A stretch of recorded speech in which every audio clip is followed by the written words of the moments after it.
Good morning, you're listening to X-Pulse AI Morning Mix. I'm Iris, and today is Friday, March 27th, 2026. We're talking OpenAI shutting down Sora, Anthropic's leaked Claude Mythos plans, big money in legal AI, and the cost of scaling at Meta. I've got Orion with me, ready to jump in?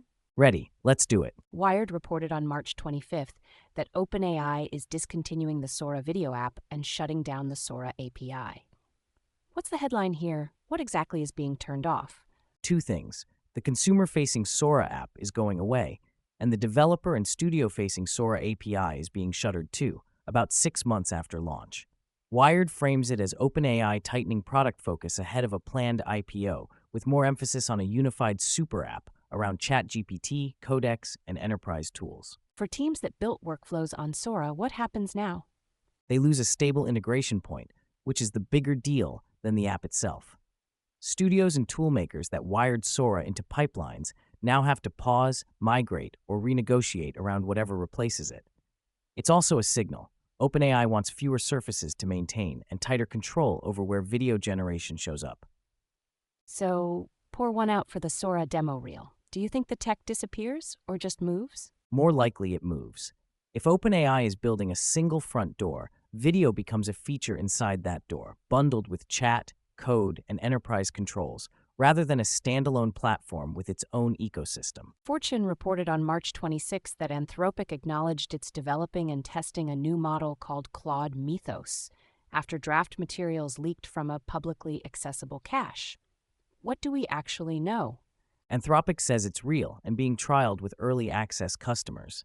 The leaked drafts positioned it as a step change and hinted at a new tier called Capybara that would sit above Opus.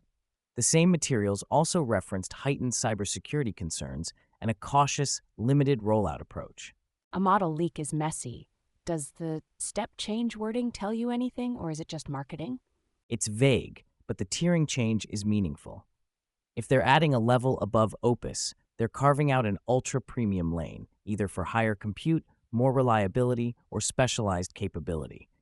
And the cautious rollout language suggests they're worried about both model theft and misuse as capabilities jump. And the irony, a publicly accessible cache is basically the new press release. Exactly, and it'll make labs even more paranoid about internal docs, access controls, and partner programs. Security is now part of the product roadmap. On March 25th, Omni Economy reported that Harvey raised $200 million at an $11 billion valuation. Big number. Before we go deeper, what is Harvey for listeners who don't live in legal tech? Harvey builds AI tools for legal work. Think drafting, reviewing, research, and increasingly agent-style workflows that can execute multi-step tasks inside a firm's processes. It's become one of the most visible AI for lawyers companies because it's aimed at high-value, document-heavy work where accuracy and audit trails really matter. What stood out in the round itself? It's a $200 million round led by GIC and Sequoia Capital, with Andreessen Horowitz also participating, valuing Harvey at $11 billion. The company says the money goes toward expanding AI agent offerings and hiring. The broader story is that vertical AI with clear budgets is still getting premium valuations. Does agents in law feel like hype or a real product shift? It's real, but gated. In law, agents won't be do-whatever-you-want bots. They'll be tightly scoped, assemble a first draft, find citations, generate comparison tables, route for approval. The value is in integrating into the firm's workflow and risk controls, not in flashy autonomy. Cinco Diaz, citing Bloomberg, reported on March 25th that Meta cut several hundred roles across sales, recruiting, and reality labs, while also ramping record AI spending. What's Meta balancing here? They're reallocating. The reported cuts are a near-term cost reset, while capital spending on AI infrastructure keeps rising. More data centers, more GPUs, more networking. The article notes investor expectations that restructuring could ultimately touch roughly 20% of employees, which suggests this isn't a one-off trim. Is this basically hardware first, headcount later? Pretty much. Training and serving frontier models is brutally capital-intensive, and Meta is choosing to spend on compute capacity even if it means slimming other parts of the org. It's also a reminder that AI budgets don't magically appear. They're funded by hard trade-offs elsewhere. Any read on which teams are safe versus exposed. Core AI infrastructure and product teams tend to be protected. Roles tied to slower growth bets get pressured. Reality Labs showing up again is a tell.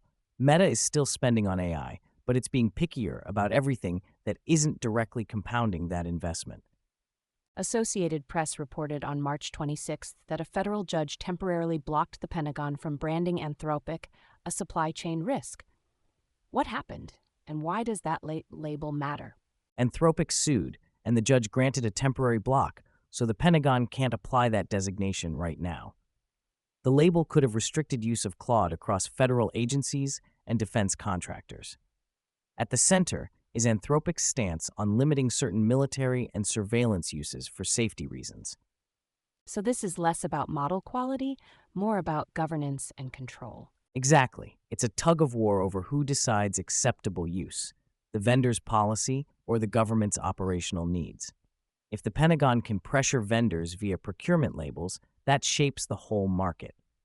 If vendors can successfully push back, it strengthens the idea that usage constraints are a legitimate product feature. Does this change anything today for companies selling AI into government? It adds legal uncertainty, and it pushes everyone toward clearer contract language. Expect more explicit clauses about allowed use, auditability, and what happens if a customer wants capabilities the vendor won't support. A few more developments worth keeping in your working memory. Orion, start with developer tools. What changed with Claude Code? TechRadar reported on March 25th that Anthropic added an auto mode to Claude Code, so it can choose permissions more often instead of repeatedly prompting. It aims to reduce friction without going fully skip everything, but it also raises the stakes. Teams need good guardrails, logging, and policy control for agentic coding. Staying with security, Google had an enterprise launch tied to Gemini. What's the gist? IT Pro reported on March 25th that Google added Gemini-powered dark web intelligence inside Google Threat Intelligence. The pitch is less manual keyword hunting. Gemini builds and updates an org-specific profile, flags relevant threat activity, and adapts based on what analysts engage with. It's automation aimed at keeping context current. Zooming out to the physical world, there was a surprisingly unsexy bottleneck story, and I mean that as a compliment. Tom's Hardware reported on March 25th that Micron's planned $24 billion Singapore expansion could require roughly 400 to 500 power transformers, far above typical fabs. The point: AI scale is constrained by electrical infrastructure and industrial supply chains, not just chips. On the consumer side, Google's also pushing Gemini onto the biggest screen in the house, and AP had a grim reminder about deepfakes. Android Central reported on March 25th that Google TV is getting new Gemini features like Deep Dive and Sports Briefs. An Associated Press reported on March 25th that 2 teens in Pennsylvania got probation after using AI to create and distribute fake nude images of classmates, proof that abuse is still outpacing deterrence in schools. Let's land this. OpenAI is pulling back Sora's app and API as it consolidates products. Anthropic is openly testing a higher-tier model after a leak, and the business side keeps accelerating.